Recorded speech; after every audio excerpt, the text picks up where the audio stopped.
still remember the first time I saw it. A house. My land, my property, my rules, and yet someone else had decided to build on it. Not just any someone, but my very own HOA, the group that was supposed to maintain order, to respect boundaries, to uphold the rules.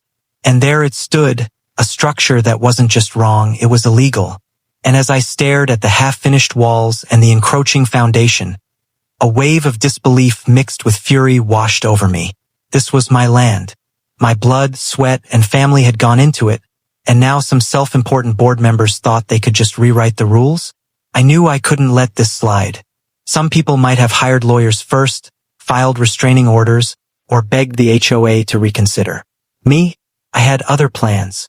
Plans that would shake this entire neighborhood to its core. And if they thought they were going to intimidate me, well, they clearly didn't know who they were messing with. It started with investigation. I walked the property, measured the land, took pictures, and dug up every deed and record I could find. Everything pointed to the same thing. The HOA had no right, no legal claim, no authority. And yet, they had started pouring concrete, framing walls, running pipes. All as if the law didn't matter. I even tried reaching out to them calmly, logically. "You can't build here," I said. "This is my land." The emails and letters were ignored. The polite warnings fell on deaf ears. Then came the moment that changed everything. One morning, I drove up to the property and saw them moving equipment, thinking the early hour would grant them immunity. I stepped out of my truck, looked at the foreman, and said, "Stop. You are trespassing. This is my property." He laughed, nervously at first, then arrogantly, thinking I was bluffing. But I wasn't. I had done the research. I had checked every box, every legal requirement. They were the ones on thin ice, and I intended to make sure they felt it. They didn't back down. They never do. And that's when I realized, if the HOA wouldn't respect the law, then I'd have to enforce it myself. I spent the next few days planning carefully, making sure everything I did was within my rights. Demolition wasn't just a whim. It was the logical, legal response to an illegal action.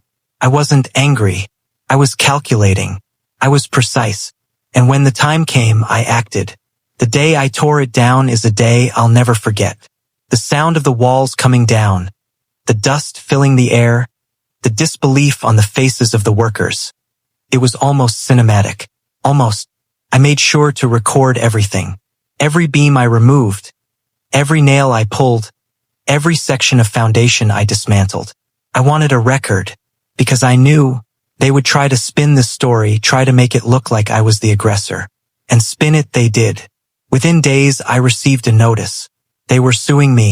Yes, the same HOA that had built without permission, without authority, without even a nod to legality, suddenly claimed victimhood.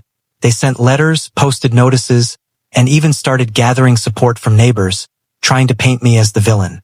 The audacity was breathtaking. But I had expected this. I had prepared for it. And that's where the real battle begins. Not just the one with the law, but the one for truth, for perception, for justice. Neighbors started whispering. Some were shocked, some were angry, and some were downright entertained. But no one had seen this coming. Me standing my ground, demolishing a house brick by brick that wasn't mine, and now facing legal action for doing what any landowner would have done. Social media picked it up. Videos circulated. And as the story spread, the HOA scrambled, trying to justify their actions, trying to cover the trail of their illegality. But evidence doesn't lie. Every document, every picture, every recording I had was proof. Proof that they had crossed the line. I remember late nights reviewing footage, checking angles, confirming that no step I took could be construed as illegal. Every word, every action calculated. I wanted them to know that they couldn't intimidate me, that I had anticipated their tactics, their lies, their schemes. And as I sat there, looking at the demolition site, I realized something crucial. This wasn't just about a house. This was about principle, about power, about making sure that no one, not even a group of self-righteous HOA members, could bully their way onto someone else's land. And yet, even with all the proof, the lawsuits started rolling in. Threatening letters, claims for damages, claims that I had unlawfully destroyed property, acted with malice, violated HOA regulations, regulations they themselves had ignored when building without permission. The irony was sharp enough to cut steel. I knew the legal battle ahead wouldn't be easy, but what I also knew was this: truth was on my side. And in the end, that's more powerful than any paper or any lawsuit. This is where part 1 ends, me, standing in the dust and rubble of the illegal house, knowing the storm is coming. The HOA is preparing its army of lawyers. Neighbors are taking sides, and the court dates loom ahead. But the story isn't over. Not by a long shot, because part 2 is where the real drama unfolds. The courtroom battles, the manipulations, the tactics, and the ultimate moment where the HOA's audacity will either be crushed or exposed to everyone. The courtroom smelled like tension and stale coffee. Every corner seemed to whisper stories of battles fought, of justice delayed, of egos clashing with reality. I walked in, not with fear, not with doubt, but with the quiet confidence of someone who knew the truth. My evidence was meticulous. Photos, videos, documents, every inch of that illegal house recorded, every step of its construction documented. And yet, as I looked across the room, I saw them, the HOA board members, sitting stiffly, faces painted with outrage and faux innocence, lawyers at their side, ready to launch their attack. The first words in the courtroom were like daggers. The defendant, the HOA lawyer began, has unlawfully demolished property, causing financial and emotional harm to our clients. They spoke with authority, with that practiced rhythm that lawyers perfect over years, assuming their words alone could sway the court. I listened calmly, letting the absurdity sink in. Emotional harm, financial damage, to the illegal structure they had built on my land? The irony was so thick, I almost laughed aloud. But I didn't. I had learned early in this game that emotion was a weapon, one I had to wield carefully. Instead, I presented my evidence systematically. First, the property deeds showing my sole ownership. Then, photographs and timestamps of the construction site before, during, and after demolition. Every interaction with the HOA was documented, every warning ignored, every demand they made that violated the law recorded. I laid it all out, piece by piece, showing the timeline of their audacity. Their lawyers tried to interrupt, to question, to twist the narrative. But the HOA operates under community rules, one argued, and the defendant failed to follow the proper procedures before taking action. I could see the judge leaning in, a subtle sign that they were weighing the facts carefully.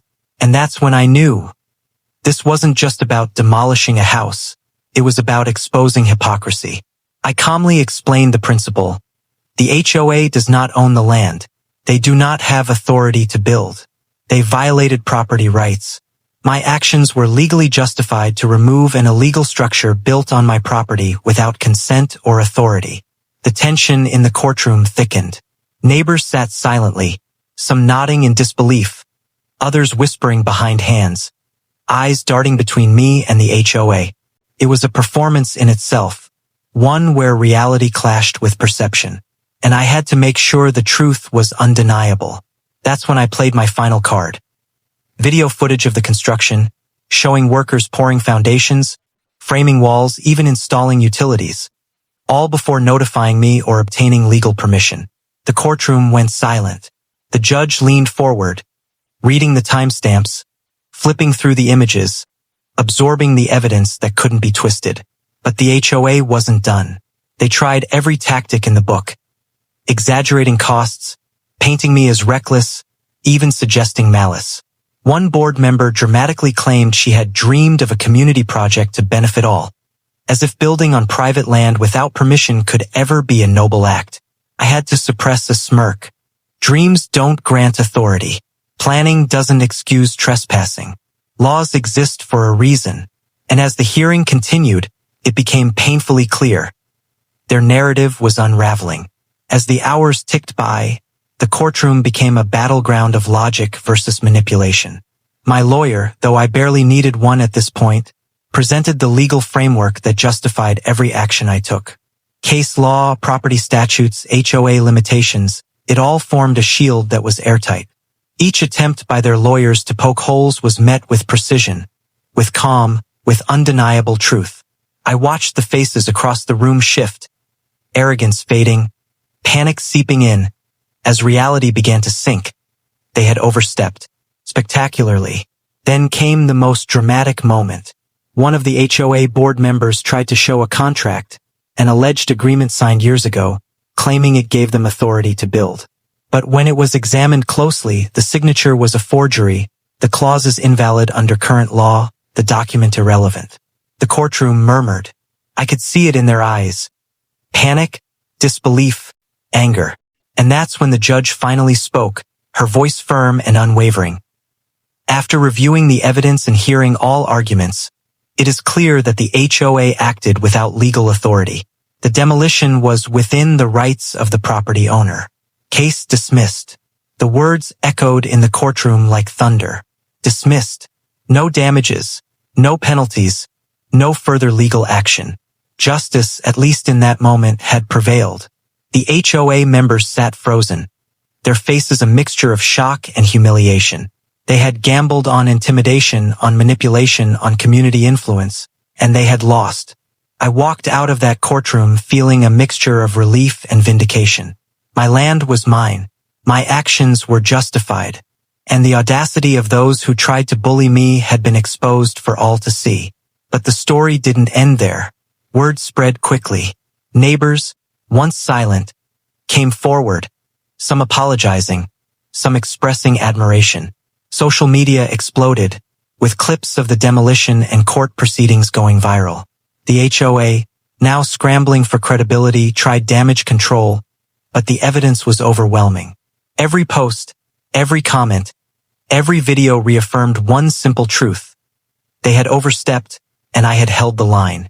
I won't lie, there was a part of me that relished the irony.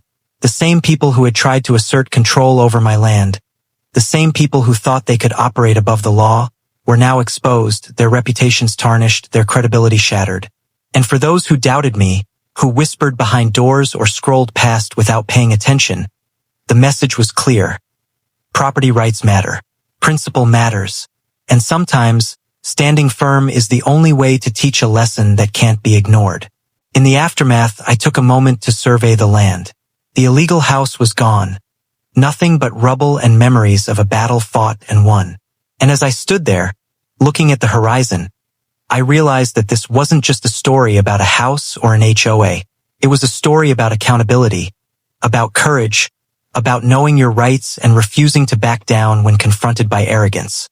The legal battle had been intense, the emotional toll high, but in the end, the truth had prevailed. Neighbors slowly returned to normal, though with newfound respect, some with lingering curiosity, and some perhaps with grudging admiration. The HOA was forced to reconsider its approach, to acknowledge boundaries it had ignored, and to face the reality that one person, armed with knowledge, evidence, and determination, could stand up to an entire organization. And while the headlines faded over time, the lesson remained vivid. Don't underestimate someone who knows the law, knows their rights, and refuses to be bullied. I still get messages from people all over the country, landowners, homeowners, even curious students of law, asking how I managed it. The answer is simple: diligence, preparation, and confidence. I knew the law, documented everything, stayed calm, and never let emotion dictate my actions.